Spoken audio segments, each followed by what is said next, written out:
ചാടി കർത്താവിൻ്റെ ശക്തി കൊണ്ട് നിറഞ്ഞിരിക്കുകയാണ്. ഇപ്പം ഇന്നലെ കേട്ട കാര്യങ്ങൾ മുഴുവൻ മറന്നോ? ഇന്നും ഇന്നലെയും കേട്ട കാര്യങ്ങൾ എന്തെല്ലാമാണ്? അതിൽ നിങ്ങളെ സ്പർശിച്ച ഒരാശയം വന്ന് പറയുക. ഇവിടെ വന്ന് പറയണം. അപ്പോഴാണ് നിങ്ങൾ ശരിക്കും കർത്താവിന് വേണ്ടിയുള്ള ഒരു യുവാവാണോ, കർത്താവിന് വേണ്ടിയുള്ള ഒരു യുവതിയാണോ എന്ന് ഇപ്പം തെളിയും. ഇതൊരു വെല്ലുവിളിയായിട്ട് തന്നെ സ്വീകരിച്ചോ. ദൈവം നമ്മെ എന്തിന് സൃഷ്ടിച്ചു? ദൈവത്തിന് വേണ്ടി സൃഷ്ടിച്ചു എന്ന് പറഞ്ഞെല്ലാവരും ആ ഓഡിയോ ഇത്തിരി കൂട്ടി. ദൈവം നമ്മെ എന്തിനു വേണ്ടി സൃഷ്ടിച്ചു? ദൈവത്തിന് വേണ്ടി സൃഷ്ടിച്ചു. അപ്പോൾ ദൈവം തന്നെ പറഞ്ഞിരിക്കുന്നത് എന്താണ്? എന്നെക്കുറിച്ച് മറ്റുള്ളവരുടെ മുമ്പിൽ നിങ്ങൾ സാക്ഷ്യപ്പെടുത്തുമ്പോൾ നിങ്ങളെക്കുറിച്ച് ദൈവപിതാവിൻ്റെ മുമ്പിൽ ഞാൻ സാക്ഷ്യപ്പെടുത്തും. Price the Lord. അപ്പോൾ നമ്മളെല്ലാവരുടെയും ഒരു വിളി എന്താ? നമ്മുടെ ജീവിതം ദൈവത്തിന് വേണ്ടിയുള്ളതാണ്. ഞാനെല്ലാം പണ്ട് വിചാരിച്ചിരുന്നത് ഇത് കന്യാസ്ത്രീമാർക്കും അച്ഛന്മാർക്കും ഉള്ളതാണെന്നാളാണ് ദൈവവിളി. ദൈവവിളി എന്ന് പറഞ്ഞാൽ കന്യാസ്ത്രീ ആകാനും അച്ഛനാണ്. കണ്ടു, ഇവിടെയുള്ള ഞങ്ങളെല്ലാവരും കുടുംബസ്ഥരാണ്. ഞാൻ അപ്പനും അപ്പാപ്പനുമാണ്. ഇവിടെ നിൽക്കുന്ന ഈ ഷാജി അങ്കിളും അപ്പാപ്പനും അപ്പാപ്പനുമാണ്. ഇപ്പം ഈ തുള്ളിച്ചാടി യുവാക്കളോടൊപ്പം പാട്ടുപാടിയ മാത്യു അങ്കിള് അഞ്ച് മക്കളുടെ പിതാവ്. പല പ്രാവശ്യം 5 മക്കൾ എന്നൊക്കെ പറയണത് നിങ്ങൾ അതിലൊട്ടും കുറയരുതെന്ന് ഉദ്ദേശിക്കാൻ വേണ്ടിയിട്ടാണ്. അദ്ദേഹത്തിന് 5 മക്കളാണുള്ളത്. അതുകൊണ്ട് നിങ്ങൾ വലുതാവുമ്പോൾ നിങ്ങൾക്ക് എത്ര മക്കളെ വേണം? നിങ്ങൾ വലുതാവുമ്പോൾ മക്കൾ വേണോ ഇല്ലയോ? എത്ര മക്കൾ വേണം? ഈ 5. അവിടെ ഒരാൾ പറഞ്ഞു കഴിഞ്ഞ് 8 പറഞ്ഞു കഴിഞ്ഞു. നിനക്ക് 8 തന്നെ കിട്ടും. Price the Lord. ഇതൊന്നും കളിയാക്കി പറയണ കാര്യമല്ല. ഇപ്പം ആരാണ് 8 പറഞ്ഞെന്ന് വെച്ചാൽ എഴുതി വെച്ചോട്ടോ. നിനക്ക് 8 മക്കളുണ്ടാകും. ദൈവം അനുഗ്രഹിക്കട്ടെ. അപ്പോൾ വന്ന് പറയാം, നമ്മൾ ഓരോരുത്തരും വന്ന് പറയാം. യെസ്, വരൂ. ഇന്നലെ പെൺകുട്ടികളാണ് മുന്നിട്ട് വന്നത്. ഇന്ന് ആദ്യം ആൺകുട്ടികൾക്ക് ചാൻസ് തരുന്നു. വാ. ഇന്നലെയും നിങ്ങളെ സ്പർശിച്ച ഒരാശയം വന്ന് പറയുക. ദൈവം വരും.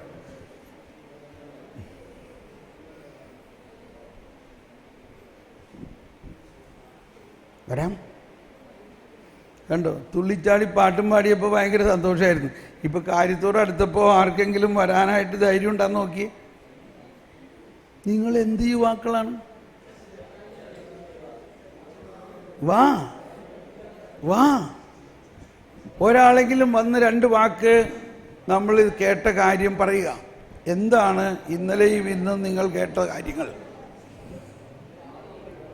ഇപ്പം മനസ്സിലായോ? നിങ്ങൾ ശ്രദ്ധിച്ചില്ല, നിങ്ങൾ ശ്രദ്ധിച്ച് കേട്ടില്ല. നിങ്ങൾ ശ്രദ്ധിച്ച് കേട്ടിരുന്നുവെങ്കിൽ, നിങ്ങളുടെ ഹൃദയത്തിൽ സ്പർശിച്ചിരുന്നുവെങ്കിൽ നിങ്ങൾ ഇവിടെ വന്ന് ധൈര്യമായിട്ട് അത് പ്രഘോഷിക്കാമായിരുന്നു.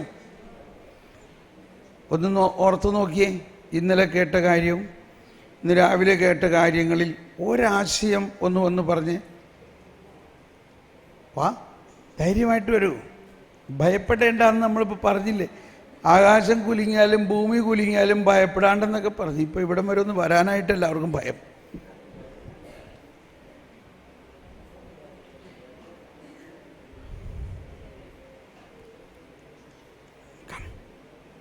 വാടമോനെ, നീ വാ. എനിക്ക് കമോൺ. നീ എനിക്കിടാ. എനിക്ക് very good. Praise the lord. Very good. Come. എന്താ മോൻ്റെ പേര്? ജോബിൻ.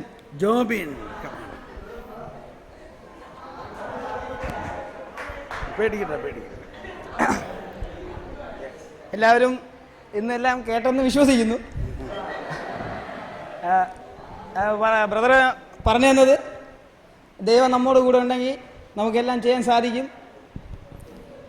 അത് തന്നെയാണ് എനിക്കും പറയാനുള്ളത്. നമ്മൾ ദൈവത്തിൻ്റെ ആലയമാണ്. ദൈവം നമ്മുടെ ഉള്ളിൽ വസിക്കുന്നു. നമ്മൾ ഒരു സക്രാരിയാണ്.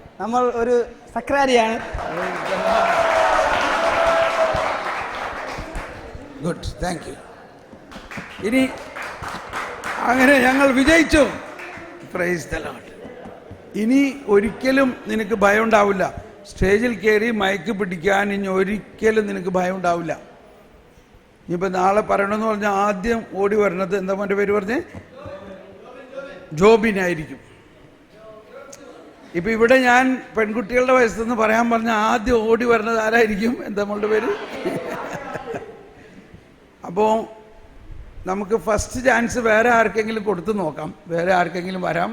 വേറെ ആരും വരാനില്ലെങ്കിൽ ഇന്നലെ വന്നവർ തന്നെ വരണം. ഓക്കെ,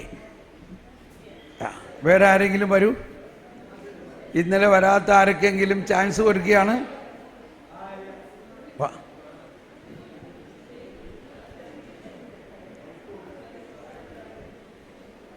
നിങ്ങളെ ഇന്ന് സ്പർശിച്ച ഒരു വചനവും പിന്നെ നിങ്ങൾക്ക് എന്തെങ്കിലും അതിന് ചേർത്ത് പറയാനുണ്ടെങ്കിൽ പറയാം. ഇന്ന് രാവിലെ വ്യക്തിപരമായി ജ്ഞാനത്തിന് വേണ്ടി പ്രാർത്ഥിച്ചുവെങ്കിൽ അതിനെക്കുറിച്ച് പറയാം. ഇന്നലെ കേട്ട കാര്യങ്ങളിൽ കിട്ടിയ പുതിയ ബോധ്യങ്ങൾ പറയാം. യെസ്, ഇതാ ഒരാൾ വരുന്നു. ഇത് ഇന്നലെ വന്നു തന്നെ ആളാണ്. അല്ല,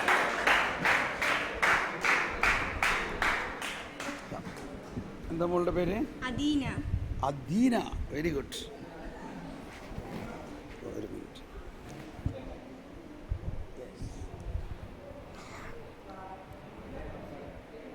മൈക്ക് വേണ്ടെങ്കിൽ മൈക്ക് വേണം, മൈക്ക് വേണം. ഞാൻ ഇന്നലെ കേട്ട കാര്യങ്ങളെ കുറിച്ചാണ് പറയാൻ വേണ്ടിയിട്ട് പോകുന്നത്. എന്താണ് കൃപ? മനുഷ്യരിൽ ദൈവികത ലയിക്കുന്നതാണ് കൃപ. എന്താണ് നിത്യജീവൻ? ഏകസത്യമായ ദൈവത്തെയും അവിടെ നയിച്ച യേശു ക്രിസ്തുവിനെയും അറിയുക എന്നതാണ് നിത്യജീവൻ. യാക്കോബ് ശ്ലീഹ 1:5 പറയുന്നു, നിങ്ങളിൽ ജ്ഞാനം കുറവുള്ളവൻ എന്നോട് ചോദിക്കട്ടെ, ചോദിക്കുന്നവന് ഞാൻ നൽകും. അത് നിങ്ങൾ ചോദിക്കുമ്പോൾ വിശ്വാസത്തോടെ ചോദിക്കണം. ഒരു സംശയവും നമുക്ക് പാടില്ല. ദൈവം നമുക്ക് എന്തും തരുന്നവനാണ്. മുട്ടുവിൻ, നിങ്ങൾക്ക് തുറക്കപ്പെടും. ചോദിക്കുവിൻ, നിങ്ങൾക്ക് ലഭിക്കും എന്നാണ് ദൈവം നമ്മോട് പറയുന്നത്.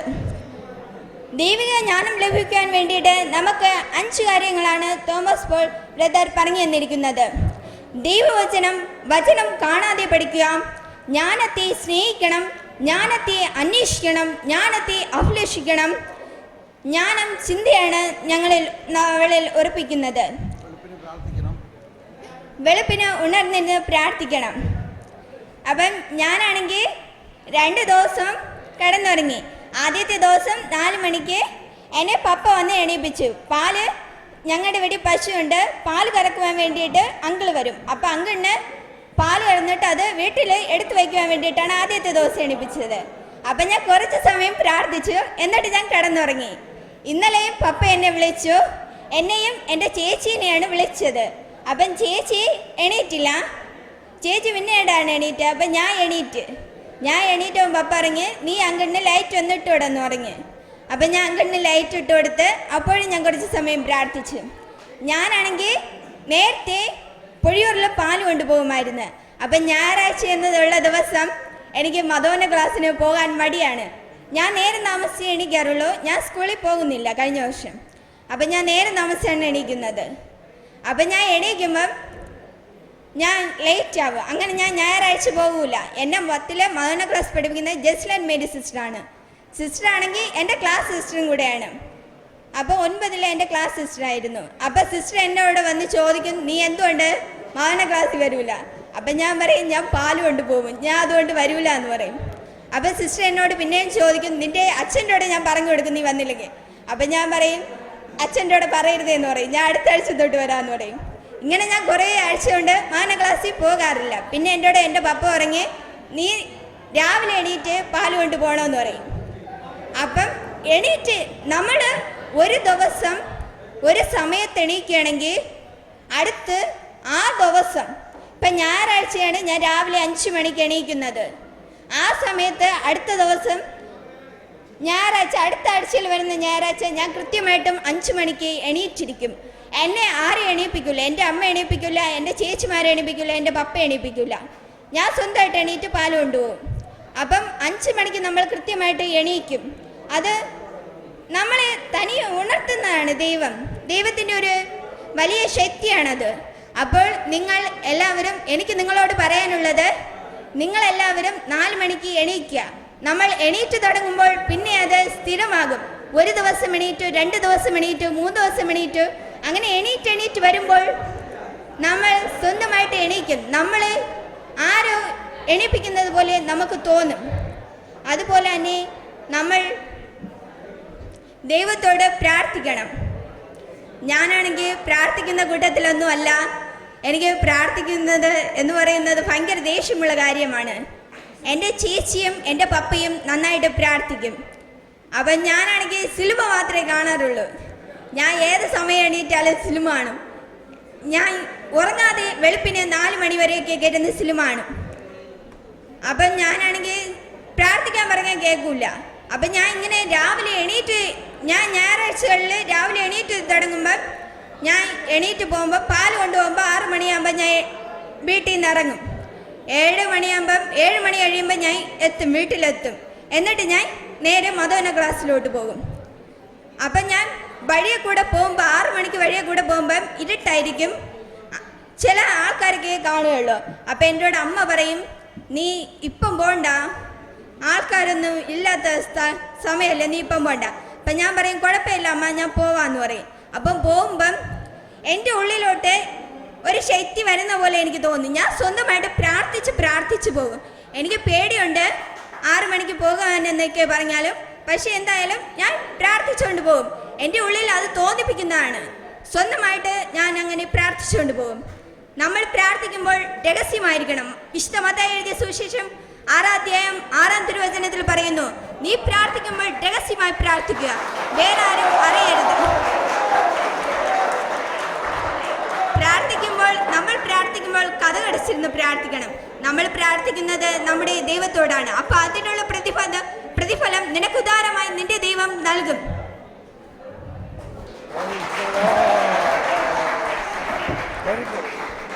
Well done, very good. ഒരു കൈയടി ശക്തമായിട്ട്.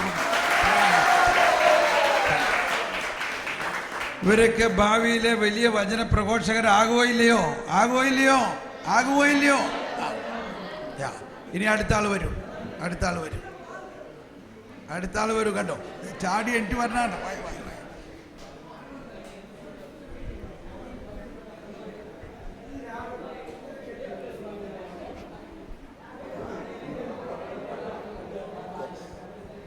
ഇന്നലെ നമ്മൾ പഠിച്ചത് കൃപയെക്കുറിച്ചാണ്. കൃപ എന്നത് ദൈവികത മാനുഷികതയിൽ ലയിക്കുന്നതാണ്. അപ്പോൾ നമ്മൾ എപ്പോഴും ദൈവിക ജ്ഞാനത്തിന് വേണ്ടി പ്രാർത്ഥിക്കണം. നിത്യജീവൻ എന്നത് വിശുദ്ധ യോഹന്നാൻ എഴുതിയ സുവിശേഷം 17-ാം അധ്യായം 3-ാം വാക്യത്തിൽ പറയുന്നുണ്ട്, ഏകസത്യ ദൈവമായ അവിടത്തെയും അങ്ങ് അയച്ച യേശു ക്രിസ്തുവിനെ അറിയുക എന്നതാണ് നിത്യജീവൻ. ആ നിത്യജീവന് വേണ്ടി നാം എപ്പോഴും പ്രാർത്ഥിക്കണം. നമുക്ക് ദൈവിക ജ്ഞാനം നേടാൻ വേണ്ടി 5 കാര്യങ്ങൾ പാലിക്കേണ്ടതുണ്ട്. വചനം നമ്മൾ ബൈഹാർട്ടാക്കണം, ജ്ഞാനത്തെ സ്നേഹിക്കണം, ജ്ഞാനത്തിൽ അഭിലാഷം അർപ്പിക്കണം, ജ്ഞാനത്തിൽ ചിന്ത ഉറപ്പിക്കണം, പ്രഭാതത്തിൽ എഴുന്നേറ്റിരുന്ന് ജ്ഞാനത്തിന് വേണ്ടി കാത്തിരിക്കണം. ഇങ്ങനെയൊക്കെ നമ്മൾ ചെയ്യുകയാണെങ്കിൽ ദൈവിക ജ്ഞാനം നമുക്ക് എന്തായാലും കരസ്ഥമാക്കാൻ സാധിക്കും. ഇന്ന് നമ്മൾ പഠിച്ചത് 1 കൊരിന്ത്യൻസിൻ്റെ ലേഖനം 3-ാം അധ്യായം 16-ാം വാക്യമാണ്. നിങ്ങൾ ഓരോരുത്തരും ദൈവത്തിൻ്റെ ആലയമാണെന്നും ദൈവാത്മാവ് നിങ്ങളിൽ വസിക്കുന്നുവെന്നും നിങ്ങൾ അറിയുന്നില്ലേ? നമ്മൾ ഓരോരുത്തരും ദൈവത്തിൻ്റെ ആലയമാണ്. നമ്മുടെ ഓരോരുത്തരുടെ ഹൃദയങ്ങളിൽ ദൈവാത്മാവ് വസിക്കുന്നുണ്ടെന്ന് മനസ്സിലാക്കണം. ജെറമിയ പ്രവാചകന്റെ പുസ്തകത്തിൽ പറയുന്നുണ്ട്, നിങ്ങളെക്കുറിച്ചൊരു പദ്ധതിയുണ്ട്, അത് നിങ്ങളുടെ നാശത്തിന് വേണ്ടിയല്ല ക്ഷേമത്തിന് വേണ്ടിയുള്ളതാണ്. അപ്പോഴും നാം അമ്മയുടെ ഉദരത്തിൽ ഉത്ഭവിക്കുന്നതിന് മുമ്പ് തന്നെ നമ്മളെ പേര് ചൊല്ലി വിളിക്കുകയാണ് ദൈവം. അപ്പോൾ നമ്മെക്കുറിച്ച് ഒരു പദ്ധതി ദൈവത്തിനുണ്ട്. ആ പദ്ധതി അനുസരിച്ച് ദൈവം നമ്മെ വഴി നടത്തും, നമുക്ക് നല്ലൊരു ഭാവി നൽകുകയും ചെയ്യും എന്ന ഉറച്ച ബോധ്യം ഈ ക്ലാസ്സുകളിലൂടെ ലഭിക്കുന്നു. മുറുകി കൈയടിക്കുക. Praise the lord. Thank you. അടുത്ത ആൾ വരാം.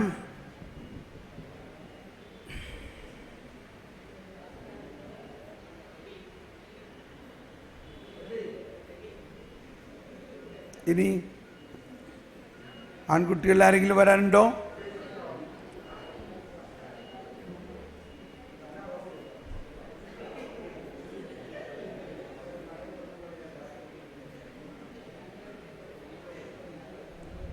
പെൺകുട്ടികളിൽ ഒരാൾ കൂടി വരാം.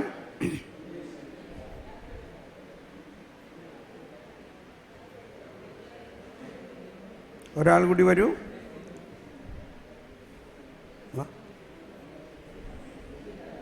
നീ വാ വരൂ.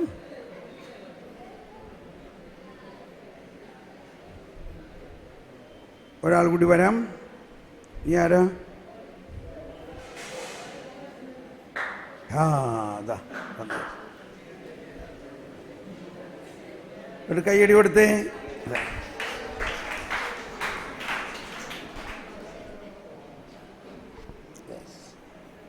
നമ്മൾ ഇന്നലെയൊക്കെ ജ്ഞാനത്തിനെ കുറിച്ചൊക്കെ നമ്മൾ കുറേ കാര്യങ്ങൾ പഠിച്ചു. നമ്മൾ അതിരാവിലെ ഉണരുമ്പോൾ ജ്ഞാനത്തിനെ കുറിച്ച് 6-7 അങ്ങോട്ടുള്ള അധ്യായങ്ങളെ കുറിച്ച് പറഞ്ഞു തന്നു. നമ്മൾ അത് വിശ്വസ്തയോടെ ആ ജ്ഞാനപുസ്തകം എടുത്ത് വായിക്കുമ്പോൾ നമുക്ക് അതുപോലെ ആ ജ്ഞാനം കിട്ടും. നമ്മൾ വിശ്വസ്തയോടെ ഈശോയോട് എന്ത് ചോദിക്കും അത് നമുക്ക് ലഭിക്കും. നമ്മൾ പിന്നെ കരുണ എന്നാൽ എന്തെന്ന് കുറിച്ച് പഠിച്ചു, കൃപ എന്നാൽ എന്തെന്ന് കുറിച്ച് പഠിച്ചു.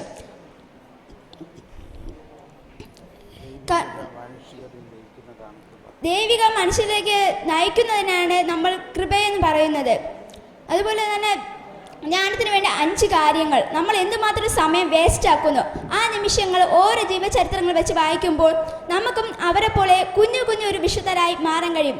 കൊച്ചു ത്രേസ്യയെ പോലെയൊക്കെ കുഞ്ഞു കാര്യങ്ങൾ ചെയ്ത് ഓരോരോ കാര്യങ്ങൾ ചെയ്യുമ്പോൾ ഓരോ ആത്മാവിനെ സ്വർഗത്തിലേക്ക് ആനിക്കണമെന്ന് പറയുന്നുണ്ട്. നമ്മൾ എന്തുമാത്രം ജോലി ചെയ്യുന്നുണ്ട്, പക്ഷെ നമ്മൾ ഓരോ പ്രാർത്ഥനയോട് ചെയ്യുമ്പോൾ നമുക്ക് എന്തുമാത്രം ആത്മാക്കളെ നേടാൻ കഴിയുന്നുണ്ട്.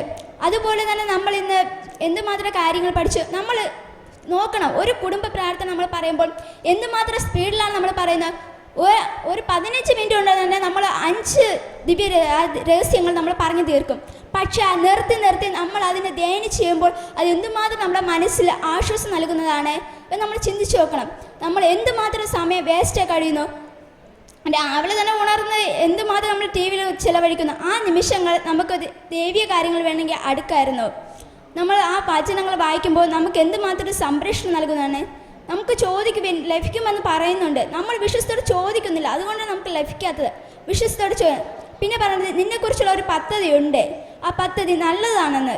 നമുക്ക് ആ പദ്ധതിയെക്കുറിച്ചൊന്ന് പ്രാർത്ഥിച്ച് നമ്മുടെ പദ്ധതി എന്തെന്ന് തിരിച്ചറിഞ്ഞ് നമുക്ക് അതിനു വേണ്ടി പ്രവർത്തിക്കാൻ നമ്മളെ സഹായിക്കാൻ വേണ്ടി ഈശോയോട് പ്രാർത്ഥിക്കാം.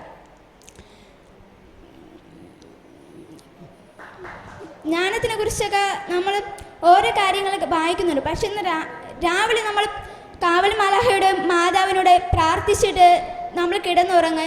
അതിരാവിലെ നമ്മൾ ഉണർത്തി നമ്മൾ പതുപോലെ ആ ജ്ഞാനത്തിൻ്റെ പുസ്തകം നമ്മൾ കയ്യിലെടുക്കും.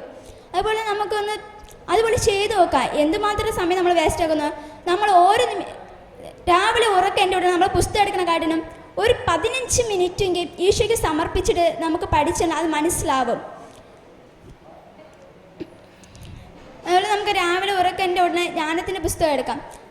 ഇന്നലെ ബദർ തന്നെ പറയുന്നുണ്ട്, ജ്ഞാനം നമ്മളെ തേടി തന്നെ വാതിക്കൽ കാത്തു നിൽപ്പുണ്ട്. നമ്മൾ പിന്നെ എന്താ വേസ്റ്റ് ആക്കുന്നത്? നമുക്ക് ആ ജ്ഞാനത്തിൻ്റെ പുസ്തകം എടുത്ത് പ്രാർത്ഥിച്ചൂടെ, അതിനൊന്ന് ധ്യാനിച്ചൂടെ? നമ്മളെ കാത്തെല്ലാം ജ്ഞാനം ഇരിക്കുന്നു.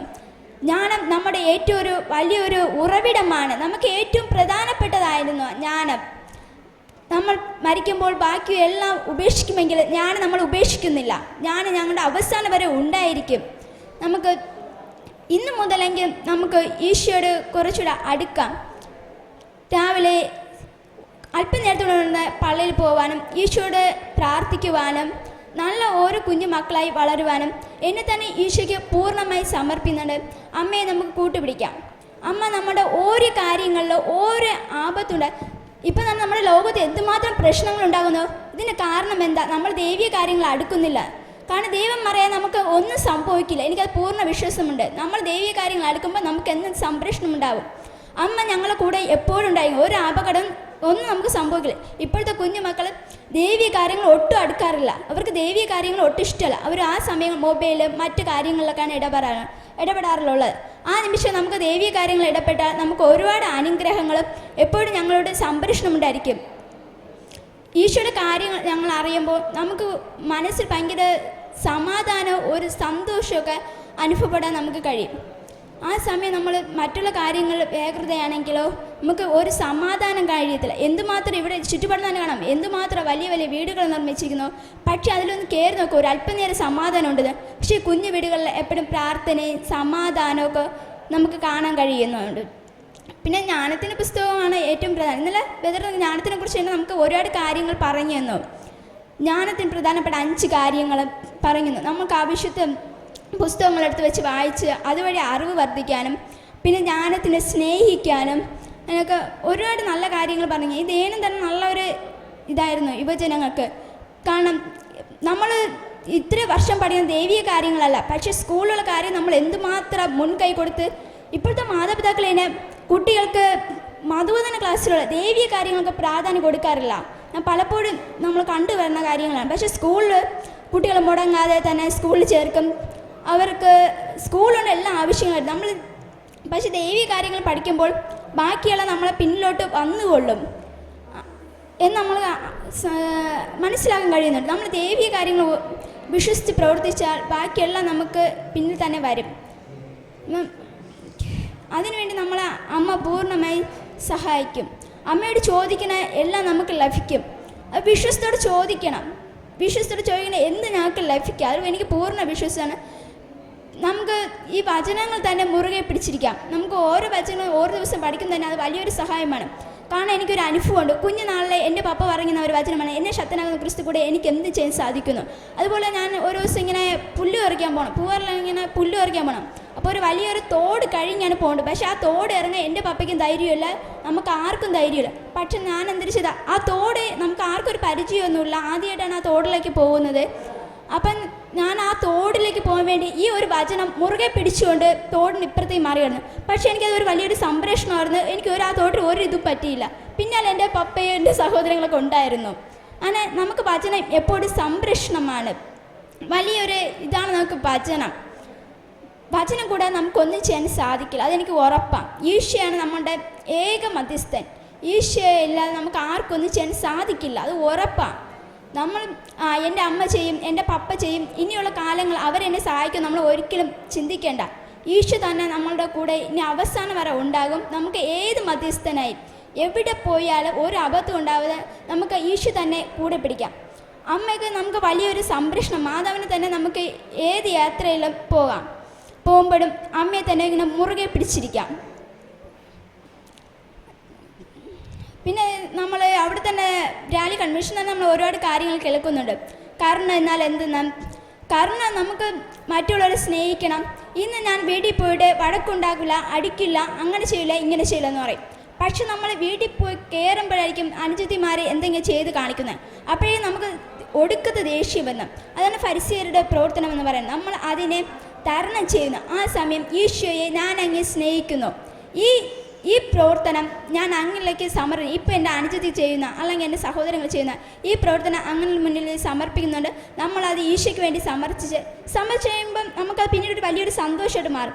പക്ഷേ നമ്മൾ ആ കുരിശ് പൂർണ്ണമായിട്ട് എടുക്കാതെ ആ കുരിശ് വരുമ്പോൾ നമ്മൾ അവരുടെ പ്രതിപുറത്തുകൊണ്ട് അവരുടെ ദേഷ്യപ്പെട്ട് നമ്മൾ ആ കുരിശ് എടുക്കാതെ കഴിഞ്ഞ് കുറച്ചായിട്ട് നമുക്ക് മനസ്സിലായി ഞാൻ ചെയ്ത് തെറ്റായിരുന്നു, ഞാൻ ആ കുരിശ് ക്ഷമപൂർവ്വം എടുത്തിരുന്നെങ്കിൽ എന്തുമാത്രം ഞാൻ സന്തോഷിക്കുമായിരുന്നു നമ്മൾ മനസ്സിലാക്കും കുറച്ച് കഴിഞ്ഞിട്ട്. പക്ഷേ ഇപ്പം നമ്മൾ ധ്യാന കേന്ദ്രത്തിലൊക്കെ ഇപ്പോഴത്തെ നമ്മുടെ പ്രായത്തിലുള്ള കുട്ടികൾ ഈശോയുടെ ദൈവീയ കാര്യങ്ങളൊക്കെ ഒട്ടും മനസ്സില്ല. ഞാൻ പൂർണ്ണമായിട്ട് പറയും, ഒട്ടും മനസ്സില്ല. അവർക്ക് കളി, ചിരി, തമാശ ഇങ്ങനത്തെ കാര്യങ്ങൾക്കാണ് അവർ വലിയ പ്രാധാന്യമുള്ളത്. പക്ഷെ നമ്മളത് കുറച്ച് ദിവസം കഴിഞ്ഞിട്ട് ചിന്തിക്കും, അന്ന് ഞാൻ ആ ബദർ പറയുമ്പോൾ ഇങ്ങനെ അനുസരിച്ചിരുന്നെങ്കിൽ ഇന്ന് ഞാൻ നല്ലൊരു നിലയിൽ നിൽക്കുമായിരുന്നു. പലപ്പോഴും എനിക്ക് അനുഭവമുള്ള കാര്യങ്ങളാണ്. നമ്മൾ ദൈവീയ കാര്യങ്ങൾക്ക് പ്രാധാന്യം കൊടുക്കുന്ന വഴി നമുക്ക് ഒരുപാട് അത്ഭുതങ്ങളും ഒരുപാട് സഹായം നമുക്ക് ഈശോ വഴി ലഭിക്കും. പല അനുഭവങ്ങളൊക്കെ ഉണ്ടായിട്ടുണ്ട്. നമുക്ക് ഈശോ തന്നെ മുറുകെ പിടിക്കാം. Very good, God bless.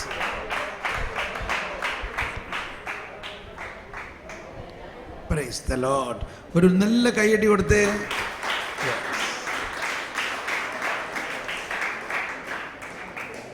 ഇനി ആരെങ്കിലും ഉണ്ടോ?